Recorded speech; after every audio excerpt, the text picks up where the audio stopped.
जय हिंद, नमस्कार दोस्तों। तो जैसा कि एक बात आपकी जानकारी में आ चुकी है कि एसएससी द्वारा एसएससी जीडी की जो वैकेंसी हैं 2024 की वो अनाउंस कर दी जा चुकी हैं। काफ़ी सारी वैकेंसीज आई हुई हैं और आपको पता है कि 2024 में इसका टेस्ट जो है वो हो जाएगा। तो आज एसएससी जीडी से जुड़ी कुछ बातें हम क्लियर करेंगे कि पेपर का लेवल क्या रहता आया है पिछले जितने भी एग्जाम्स हुए हैं। तो बिना किसी टाइम पास के जल्दी से वीडियो शुरू करते हैं। बोर्ड पे देखना शुरू करिएगा, 1 बाय 1 सारे क्वेश्चंस आपकी स्क्रीन पे आते रहेंगे, ध्यान से देखना है और साथ में अपना कॉपी पेन लेके बैठिएगा। लेवल का भी पता चल जाएगा और ये भी पता चल जाएगा कि पेपर का लेवल क्या रहने वाला है। तो क्वेश्चन करने से पहले मैं एक बात आपको बता देता हूं कि पेपर का लेवल क्या रहता आया है। एक बात आप जानते हैं कि पेपर जब भी हम कोई फेस करते हैं क्या किस किस तरीके के सवाल आ जाते हैं भाई। या तो पेपर जो है वो इजी रह सकता है, एक इससे भी ऊपर होता है वेरी इजी। ऐसे क्वेश्चन जिसमें आपको पेन चलाने की ज़रूरत ही ना हो, देखते ही आप बता सकते हैं हाँ सर इसका तो ये आंसर होने वाला है, इसमें कोई हमें करने की ज़रूरत नहीं है। वेरी इजी के बाद इजी आता है सर, इजी के बाद मॉडरेट आता है, मॉडरेट के बाद सर जो एग्ज़ाम का लेवल है वो आपका हाई रहता है, हाई लेवल क्वेश्चन। उसके बाद होता है वेरी हाई। ऐसे सवाल जो सिर्फ वो बच्चा बना सकता है जिसने घंटों मेहनत करी है प्रत्येक दिन।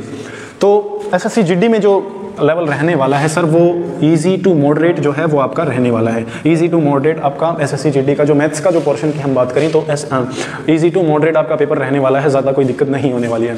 तो जल्दी से बोर्ड पे देखना शुरू करिएगा, 1 बाय 1 आपके सामने क्वेश्चन शो हो जाएंगे। पहला क्वेश्चन देखना शुरू करिएगा, चक्रवृद्धि ब्याज से पूछा गया है, थोड़ा सा कैलकुलेटिव आपके लिए हो सकता है। एक व्यक्ति 50,000 का निवेश उस ब्रांड में करता है जो प्रथम 2 वर्षों में 4% वार्षिक दर से, अगले 2 वर्षों में 5% वार्षिक दर से और 5वें वर्ष 10% वार्षिक दर से चक्रवृद्धि ब्याज देता है। 5वें वर्ष के अंत में वह व्यक्ति कितनी धनराशि प्राप्त करेगा? 5वें वर्ष के अंत में वह व्यक्ति कितनी धनराशि जो है प्राप्त करने वाला है। यानी सिंपल वर्ड्स में अगर मैं बोलूँ आपसे सर अमाउंट की वैल्यू पूछी गई है, कितनी धनराशि वो प्राप्त करने वाला है। प्रिंसिपल तो लेगा ही और हमें वो ब्याज लेने वाला है। तो क्वेश्चन शुरू करते हैं, थोड़ा सा कैलकुलेटिव हो सकता है और इस तरीके के क्वेश्चन आपको पेपर में देखने को मिलेंगे। सबसे पहले हमें जो बात करनी है वो है रेट क्या क्या दी गई हैं। शुरुआत के 2 सालों में 4%, भाई शुरुआत के जो 2 साल हैं उनमें जो आपको रेट दी गई है वो 4% दी है, ठीक है। नेक्स्ट जो 2 साल हैं उसमें आपको रेट दी गई है 5%, उसमें आपको 5% की रेट अदा करी गई है। उसके बाद जो लास्ट का 1 साल जो रहता है 5वें साल की सर जो रेट दी गई है वो 10% दी गई है। अब अगर आप कॉम्पिटिटिव की तैयारी करते हैं तो आपको देखते ही पता लग जाएगा कि परसेंट से हमें फ्रैक्शन में जाना होता है, क्योंकि हमको देख के समझ में आ गया सर 5 साल दिए हैं, 3 अलग अलग रेट दी हैं। तो ऐसे बनाने हम इस सवाल को नहीं जाएंगे, हम क्या करेंगे सर रेशो मेथड का यूज़ करेंगे। और हम जानते हैं रेशो मेथड में हमें परसेंट टू फ्रैक्शन में जाना होता है। और वो कैसे जाया जाता है, जब भी हम परसेंट से फ्रैक्शन में जाते हैं तो उस संख्या को, उस परसेंट की संख्या को हमें 100 से भाग लगाना होता है। तो जब आप 4 को 100 से भाग लगाएंगे तो 1/25 आपके पास फ्रैक्शनल वैल्यू आ जाएगी। 5% को जब 100 से भाग लगाएंगे तो 1/20 आ जाएगा। और जब 10 को 100 से भाग लगाएंगे तो आपके पास 1/10 ही आ जाएगा, ठीक है। अब रेशो में हमें लिखना कैसे होता है, ये है क्या 1/25 में 1 क्या है 25 क्या है। 25 जो है वो आपके पास सर प्रिंसिपल है। और अगर हम अब हम CI कर रहे हैं तो ऊपर जो वैल्यू होगी वो आपके पास CI है, ठीक है। अगर SI कर रहे होते तो आपके पास वो SI की वैल्यू होती, सिंपल इंटरेस्ट की वैल्यू होती। तो ठीक है, देखना शुरू करिएगा, थोड़ा सा कैलकुलेटिव जाने वाला है सवाल। प्रिंसिपल और अमाउंट दोनों का रेशो लिखना शुरू करते हैं। शुरुआत में प्रिंसिपल 25 है तो 25 हमने लिखा। 2 साल के लिए है यानी 2 सालों के लिए 25 है तो हम यहीं पर इसका स्क्वायर कर सकते हैं। और 1 का ब्याज लगा है यानी प्रिंसिपल जो है वो 25 से 26 हो रहा है। 25 से जब 26 होगा और 2 साल के लिए है तो हम यहाँ स्क्वायर लिख सकते हैं। अगर ये स्टेप समझ में ना आया हो तो आप डायरेक्ट ऐसे भी लिख सकते हैं कि 25 से 26 हो गया, ठीक है सर। ये तो पहले साल की बात होगी, पहले साल की बात। अगले साल दूसरे साल भी तो सेम केस है, रेट जो है वो आपको 4% दी है तो फिर दोबारा से 25 से 26 होगा। तो फिर दोबारा से 25 से 26 होगा। उसके बाद हम जब तीसरे साल की बात करेंगे तो रेट 5% है, 1/20, यानी 20 से आपके पास 20 की प्रिंसिपल पर आपको 1 का ब्याज मिलने वाला है, यानी राशि जो है वो 20 से 21 आपके पास हो जाएगी। उसके बाद चौथे साल के लिए भी सेम आपको 20 से 21 राशि हो जाएगी। ये प्रिंसिपल और अमाउंट के रेशोज हमारे पास आते जा रहे हैं। उसके बाद जब 10% जब रेट दी है जो कि आपके पास 5वें साल के लिए गिवन है, तो यहाँ आप डायरेक्ट लिखेंगे कि 10 से जो है सर वो हमारा 11 हो रहा है अमाउंट की वैल्यू, ठीक है। अब उसके बाद आप यहाँ जो भी कुछ काटना चाहें, जो भी कुछ वैल्यू कट रही है आप इसको छोटा कर सकते हैं। चलिए छोटा करते हैं, तो 2 से उड़ाइए, 2 से 5 बार में, 2 से 13 बार में, फिर 2 से आप इसको 10 बार में उड़ा सकते हैं और 2 से आप इसको 13 बार में उड़ा सकते हैं। और कुछ कट रहा है तो बोलेंगे नहीं सर नहीं कट रहा है। यहाँ जो भी वैल्यू फाइनल आने वाली है वो हमारे पास प्रिंसिपल की वैल्यू रहने वाली है, और यहाँ जो भी वैल्यू आने वाली है वो हमारे पास अमाउंट की वैल्यू रहने वाली है। अब प्रिंसिपल की वैल्यू हमें 50,000 दी गई है, 50,000 आपको प्रिंसिपल की वैल्यू दी गई है। और यहाँ पर प्रिंसिपल कितना है, 25 गुना 25 गुना 20 गुना 10 गुना 5, तो मैं इसको लिख सकता हूँ सर 25 गुना 25 गुना 20 गुना 10 गुना 5 कर लेते हैं, डायरेक्ट इसको 50 लिख लेते हैं। अब हमसे पूछा क्या है, हमसे अमाउंट पूछा है, 5 साल बाद कितनी धनराशि वो प्राप्त करेगा। तो कितनी प्राप्त करेगा, यही तो प्राप्त करेगा, ये प्राप्त करेगा। तो इसको हमने यहाँ पर लिख लिया 13 गुना 13 गुना 21 गुना 21, एडजस्ट कर लीजिएगा, गुना 11। इतना आपको समझ में आ गया। अब जो भी कुछ कटता है उसको काट लेंगे। नीचे 2 ज़ीरो मौजूद हैं तो 2 ज़ीरो हमने उड़ा दी। 25 से काटिए सर, 25 दूनी 50 होता है, साथ में एक ज़ीरो आई है। उसके बाद 5 से 4 बार में चला जाएगा, 2 से 2 बार में चला जाएगा। उसके बाद यहाँ पर कुछ कटता है तो बोलेंगे नहीं सर, और कुछ भी नहीं कट रहा है। यहाँ पर नीचे हमारे पास 25 आ गया, ऊपर 2 गुना 13 गुना 13 गुना 21 गुना 21 गुना 11 हमारे पास आ चुका है। अब इसको जब आप आगे सॉल्व करोगे, अब आपको जैसा कि दिख ही रहा है कि कैलकुलेशन थोड़ी सी पेचीदा हो गई है। इसको आसान कैसे बनाया जा सकता है, एक बार मैं इसको अलग से लिख लेता हूँ, आपको थोड़ी सी दिक्कत हो रही होगी। 2/25 गुना 13 का स्क्वायर 169 होता है, 21 का स्क्वायर 441 होता है, और मल्टीप्लाई 11, इतना आपने लिख लिया, ठीक है। उसके बाद अब एक जो बेसिक मेथड आप जानते हैं, अगर मैं यहाँ 25 का 100 बना लूँ, अगर मैं यहाँ 25 का 100 बना लूँ तो उससे मुझे क्या फ़ायदा सर होने वाला है, उससे मुझे फ़ायदा ये होने वाला है कि मुझे डायरेक्ट मल्टीप्लाई करके नीचे जो 2 ज़ीरो हैं उनके नाम का डेसिमल 2 डिजिट छोड़ के हम लगा सकते हैं। क्लियर हो गई इतनी बात। तो इसका मैं 100 कैसे बना सकता हूँ, जब मैं इसको 4 से गुणा करूँगा तो ऊपर भी 4 से गुणा करना पड़ेगा, ऊपर भी 4 से गुणा करना पड़ेगा। अब उसके बाद 25 गुना 4 100 हो गया, नीचे का मामला ख़त्म हो गया। अब आप इसको यूनिट डिजिट से भी लगा सकते हैं सर। यूनिट डिजिट से जब लगाने जाएंगे तो आप यहाँ यूनिट डिजिट को लेके चलेंगे, यहाँ भी यूनिट डिजिट, यहाँ भी यूनिट डिजिट, और ये भी यूनिट डिजिट आपके पास मौजूद है। तो मल्टीप्लाई करेंगे तो देखने को मिलेगा भाई 2 निम 18 होता है, 18 एक कम 18 होता है, 18 एक कम 18 होता है, 18 चौके 72 होता है, 18 चौके 72 होता है। यानी कि हमारा जो भी आंसर आने वाला है उसमें सर लास्ट में 2 आपको देखने को मिलेगा। तो यूनिट डिजिट पे अगर हम चेक करेंगे तो एक ऑप्शन ऐसा है जहां पर यूनिट डिजिट पर 2 मौजूद है, तो इसी के साथ वो आपका आंसर हो जाएगा बिना कैलकुलेशन के। तरीके से आप भी सवाल को कर सकते हो। तो दूसरा सवाल जो कि आपसे पेपर में पूछा गया है, सवाल है कोई वस्तु 810 रुपये में बेचने पर 12.5% लाभ अर्जित किया जाता है। यदि वह वस्तु 630 रुपये में बेची जाए तो लाभ या हानि प्रतिशत क्या होगा। बिल्कुल हलवा सवाल है, आपको देख के पता लग गया होगा, बिल्कुल आसान सवाल है, लेकिन क्या करें पेपर में पूछा गया है, पेपर में पूछा गया है तो करना पड़ेगा सर। पेपर में पूछा गया है लेकिन बहुत आसान सवाल है, इतना आसान कि कराते हुए भी शर्म आ रही है।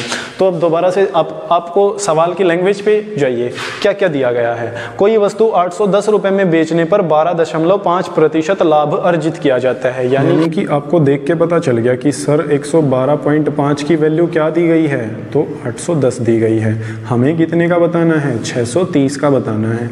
630 का बताना है, सीधा पॉइंट हटाएंगे, नीचे 0 लेके आ गए, सॉल्व करना शुरू करेंगे। 0 से आपने 0 को ख़त्म कर दिया, 9 से काटेंगे, 9 निम 81 होता है, साथ में 0, 9 7 63 होता है।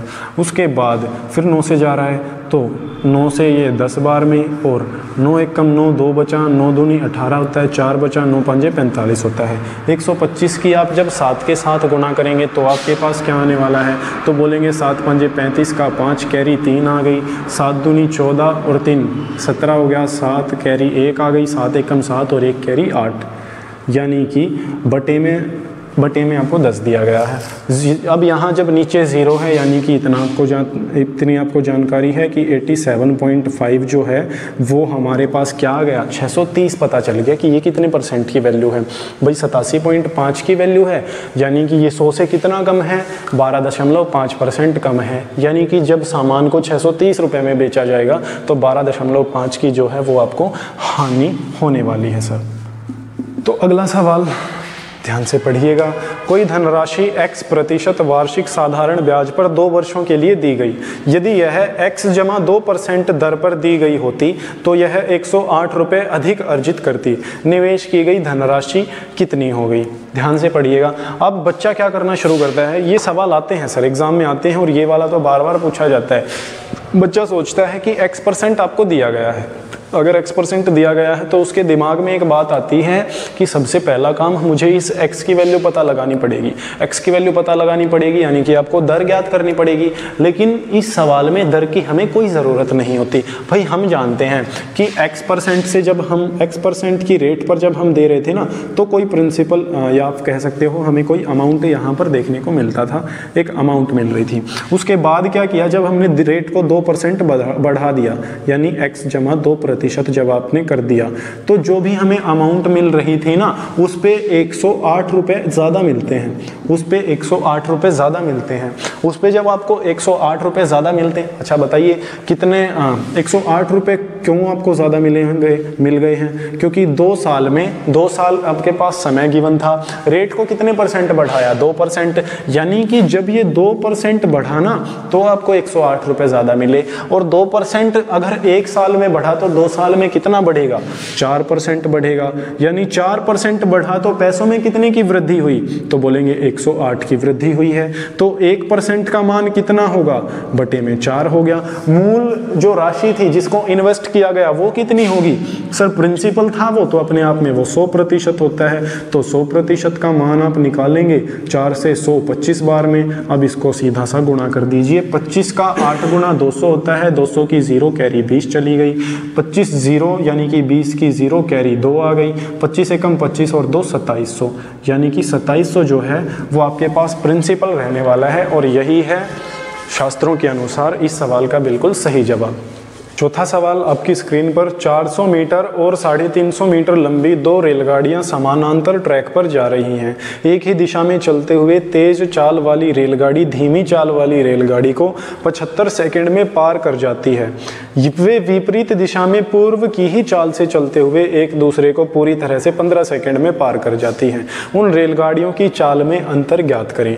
400 और 350 मीटर आपको ट्रेन की लेंथ दी है। सबसे पहला पॉइंट आपको ये समझना है, 400 और 350, 400 और 350, भाई 400 और 350 आपके पास मीटर में दोनों ट्रेन की चाल दी गई है। बीच में ऐड क्यों किया है, क्योंकि हम जानते हैं जब एक ट्रेन यहाँ आ रही है और एक ट्रेन जब यहाँ से आ रही है, हमने मान लिया ठीक है, जब ये दोनों आ रही हैं तो ये किसको क्रॉस करेंगी, भाई ये इस वाली ट्रेन, ये वाली ट्रेन जब इस तरफ आएगी तो ये इस ट्रेन को क्रॉस करने के साथ साथ खुद को भी क्रॉस करने का काम करेगी। क्योंकि हम मानते चलते हैं अब ये यहाँ आ गई ठीक है, यहाँ इसका अब ये इनिशियल पॉइंट है, इनिशियल पॉइंट यहाँ से तो निकल गया, इसने क्रॉस कर लिया खुद को, लेकिन अब इस ट्रेन को तो क्रॉस कर लिया, अब ये खुद को क्रॉस करना शुरू करती है। यानी कि तब तक ये जब तक ये यहाँ नहीं आ जाती ना, इसका फाइनल पॉइंट इस ट्रेन को क्रॉस ना कर लेता, तब तक हम नहीं कह सकते कि ये एक दूसरे को पार कर चुकी हैं। अब आप समझ गए भाई, हम जानते हैं जब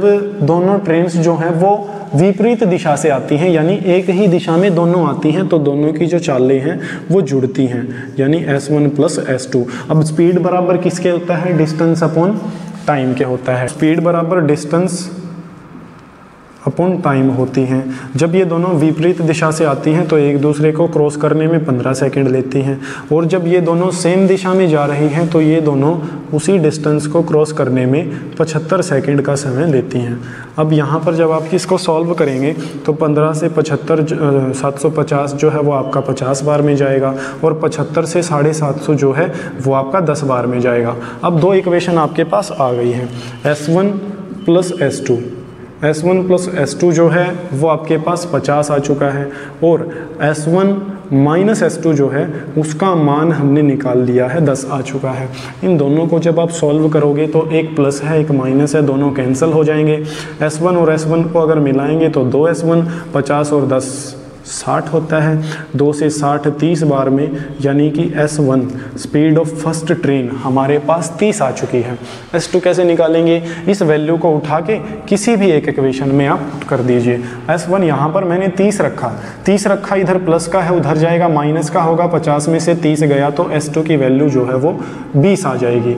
अब हमसे सवाल में पूछा है कि दोनों ट्रेन्स की जो चाल है उनके बीच का डिफरेंस कितना होने वाला है। तो सीधा सा बताइए, 30 और 20 के बीच में डिफरेंस कितने का है, 10 का है, तो 10 जो है वो हमारा इस सवाल का आंसर आ जाएगा।